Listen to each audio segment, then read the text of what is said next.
اعوذ باللہ من الشیطان الرجیم بسم اللہ الرحمن الرحیم الم تر الی الذین اللہ تعالیٰ فرماتے ہیں کہ آپ نے ان لوگوں کی طرف نہیں دیکھا قیل لہم جن کے لیے یہ کہا گیا کہ کفو ایدیکم اپنے ہاتھوں کو روکے رکھو، یعنی مکی زندگی میں کوئی جہاد نہیں کرنا، آگے سے جواب بھی نہیں دینا، بس وہ اقیم الصلاۃ و آتوا الزکاۃ نماز پڑھتے رہو اور زکوٰۃ دیتے رہو۔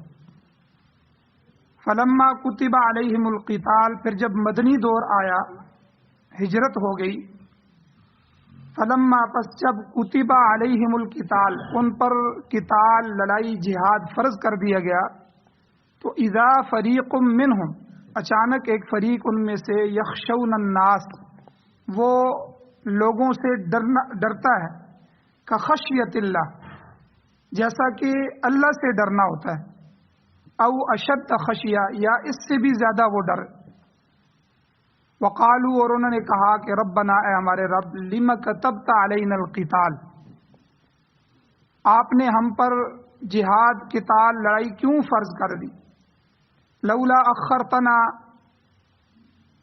کیوں نہیں آپ نے ہمیں مہلت دی، مؤخر کیا، الی اجل قریب ایک تھوڑی مدت تک، قل آپ فرما دیجئے متاع الدنیا قلیل یہ دنیا کا جو سامان ہے یہ بہت تھوڑا ہے، والآخرت اور آخرت کا جو مرتبہ ہے وہ خیر لمن اتقى آخرت بہتر ہے اس شخص کے لیے جو تقوی اختیار کرتا ہے، ولا تظلمون فتیلا اور تم لوگوں پر ایک دھاگے کے برابر بھی ظلم نہیں کیا جائے گا، اللہ ظالم نہیں ہے، اللہ کسی پر بھی کبھی بھی ظلم نہیں کرتے۔ باقی جہاں تک موت اور زندگی کی بات ہے، اینما تکونوا تم جہاں بھی چلے جاؤ، یدرککم الموت موت تمہیں پا لے، موت تمہارا پیچھا کر رہی ہے، اور جب وقت معین آئے گا تو تمہیں موت نے اچک لینا ہے، موت نے تمہیں پا لینا ہے، ولو کنتم فی بروج مشیدہ اگرچہ تم مستحکم اور مضبوط قلعوں میں بند ہو جاؤ۔ سورۃ النساء آیت نمبر 77 اور 78 کا نصف جو ہے آپ کے سامنے تلاوت ہوا ہے۔ ان آیات کے 3 درس اس سے پہلے گزر چکے ہیں، آج اس آیت کا 4تھا درس ہے۔ پچھلے درسوں کا خلاصہ یہ ہے کہ حضور علیہ السلام کی 23 سال کی زندگی تھی جو نبوت کی زندگی، 40 سال وہ تھے کہ جن میں حضور علیہ السلام رہ رہے تھے، مشرکین کے ساتھ چل رہے تھے۔ 40 سال کی عمر ہوئی تو حضور کو نبوت عطا کی گئی، اس کے بعد جو 23 سالہ زندگی ہے اس میں سے 13 سال حضور نے مکے میں گزارے، اور باقی 10 سال کی زندگی حضور علیہ السلام نے مدینہ منورہ میں گزاری۔ مکے والے 13 سالوں کو مکی زندگی کہا جاتا ہے اور اس کو مدنی زندگی کہا جاتا ہے۔ چونکہ جب نبوت ملی تو یہ جو 13 سال مکہ کے تھے اس میں حضور علیہ السلام کو، صحابہ کو، سب کو روک دیا گیا کہ آپ نے کافروں کے جو ظلم ہیں، کافروں کی طرف سے مشقتیں، سختیاں، تکلیفیں ہیں، ان پر آپ نے صبر کرنا ہے، آپ پر صبر فرض ہے، اور آگے سے جواب نہیں دینا، چاہے وہ جواب لڑائی کی صورت میں ہو، جہاد کی صورت میں ہو، چاہے آگے سے کسی طرح کا بھی کوئی جو ہے ایک دھپڑ بھی آپ نہیں اٹھا سکتے، آپ نے صبر کرنا ہے۔ چونکہ یہ تربیت کا زمانہ تھا اور دعوت و تبلیغ جو ہے وہ چل رہی تھی، اس لیے صبر کے ساتھ حکم دیا گیا کہ وہ اقیم الصلاۃ و آتوا الزکاۃ نماز قائم کرو اور زکوٰۃ دیتے رہو۔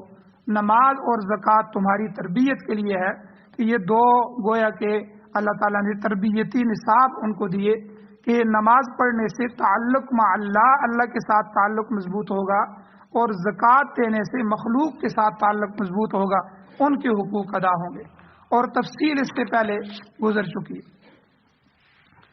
اب آخری حصے میں ان آیات کے اللہ تعالیٰ فرماتے ہیں کہ مکی دور میں ایسے ایماندار لوگ بھی موجود تھے، ایسے لوگ بھی موجود تھے جو کفار کے ظلم و ستم سے تنگ آ کر ان کے خلاف جہاد کرنے پر آمادہ تھے کہ ہم جہاد کریں گے، مگر اللہ تعالیٰ نے ان کو روک دیا، کیونکہ اللہ تعالیٰ قرآن مجید میں فرماتے ہیں قد جعل اللہ لکل شیء قدرا اللہ تعالیٰ نے ہر چیز کا وقت مقرر کر رکھا ہے، لہذا نماز وقت سے پہلے جائز نہیں ہے، نماز وقت کے بعد بھی جائز نہیں ہے، وقت کے بعد قضا ہو جاتی ہے اور وقت سے پہلے ادا ہی نہیں ہوتی۔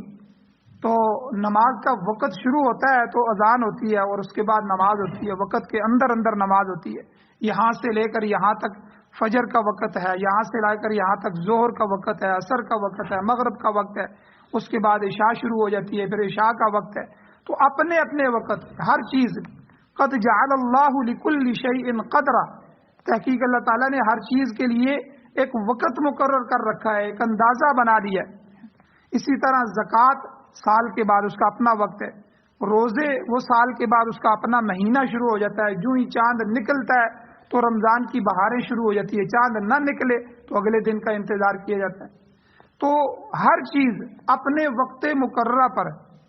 تو اللہ نے فرمایا کہ یہاں مکی زندگی میں ابھی جہاد نہیں ہے، تو وہ لڑائی پر آمادہ تھے کہ ہمیں کیوں روکا جا رہا ہے، جب وہ ہمیں مارتے ہیں تو ہم بھی اپنا دفاع کریں، مگر اللہ تعالیٰ نے روک دیا کہ قبل از وقت کوئی کام انجام دینا یہ مطلوبہ نتائج سے خالی ہوتا ہے، جو نتائج اسلام چاہتا ہے وہ نتائج نہیں مل سکتے۔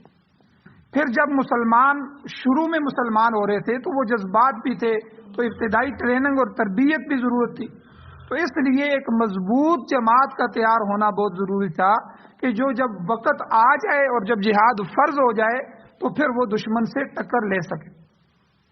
لیکن یہاں اللہ تعالیٰ نے فرمایا کہ فلما کتب علیہم القتال، مکہ کا دور گزر گیا، مدینہ میں آ گئے، آسائشیں آ گئی، اسلامی امارت، اسلامی حکومت قائم ہو گئی، تو اسٹیٹ آف اسلام، اسلامی ریاست کا قیام ہو گیا۔ اب مدنی دور میں اللہ کہتے ہیں فلما کتب علیہم القتال، جب ان پر قتال جہاد فرض کر دیا گیا تو اذا فریق منہم، اچانک ایک فریق ان میں سے یخشون الناس کخشیت اللہ، وہ لوگوں سے اس طرح ڈرتا ہے کہ جیسے اللہ سے ڈرنا ہوتا ہے، تو بلکہ اللہ نے فرمایا او اشد خشیہ، یا اللہ کے خوف سے بھی زیادہ ڈر ان کے دل میں ہے۔ تو مقصد یہ ہے کہ جب لڑائی لازمی قرار دے دی گئی تو ایک فریق کو یہ بات ناگوار گزری۔ اب یہاں سوال پیدا ہوتا ہے کہ وہ کون سا گروہ تھا جو جہاد سے گریز کر رہا ہے، کیونکہ منافقین کے متعلق تو پہلے ہی بتایا جا چکا ہے کہ جہاد کا اعلان ان پر گراں گزرتا تھا، پیچھے ان کا تفصیلی تذکرہ گزرا ہے کہ وہ ہر ہیلے بانے عذر یعتذرون الیکم اذا رجعتم، 11ویں سپارے میں اللہ فرماتے ہیں وہ جب آپ جہاد سے لوٹ کے آتے ہیں نا، پھر یہ آ جاتے ہیں حضور ہمارا یہ مسئلہ تھا، حضور ہمارے گھر خالی تھے، وہ آپ نے اعلان کیا تھا، ہم نکلنے لگے تھے لیکن لشکر روانہ ہو گیا، پھر ہم فلاں کام میں پھنس گئے، یعنی طرح طرح کے ہیلے بانے، تو جہاد میں شریک نہیں ہوتے تھے۔ بلکہ ابھی پچھلے رکوع میں گزرا ہے، اللہ فرماتے ہیں وَإِنَّ مِنْكُمْ لَمَن لَيُبَطِّئَنَّ، تم میں سے ایسے بھی ہیں جو پیچھے رہ جاتے ہیں یا تاخیر کرتے ہیں کیونکہ وہ جہاد میں شرکت پر آمادہ ہی نہیں ہے۔ تو یہاں منافقین مراد نہیں ہے کہ بلکہ مفسرین اکرام، جمہور مفسرین جن میں امام ابو منصور ماتوریدی اور اسی طرح معالم التنزیل مفسر جو ہیں اور اس کے علاوہ دوسرے مفسرین، وہ فرماتے ہیں اس آیت میں جس فریق کا ذکر کیا گیا ہے اس سے مراد کمزور ایمان والے لوگ، اگرچہ وہ منافق نہیں ہیں مگر ان پر لڑائی گراں گزرتی ہے۔ جہاد کے بارے میں رائے رکھنے والے گویا کہ آپ اس طرح سمجھ لیں کہ 4 طبقے ہیں۔ ایک تو نمبر 1 کافر لوگ تو جہاد کو ٹیررزم کہتے ہیں کہ یہ تو دہشت گردی ہے۔ مسلمانوں میں سے یہ دیکھو جی، معاشرے میں یہ لوگ کھڑے ہو جاتے ہیں، اسلحہ اٹھا لیتے ہیں اور بندوق چلانا شروع کر دیتے ہیں۔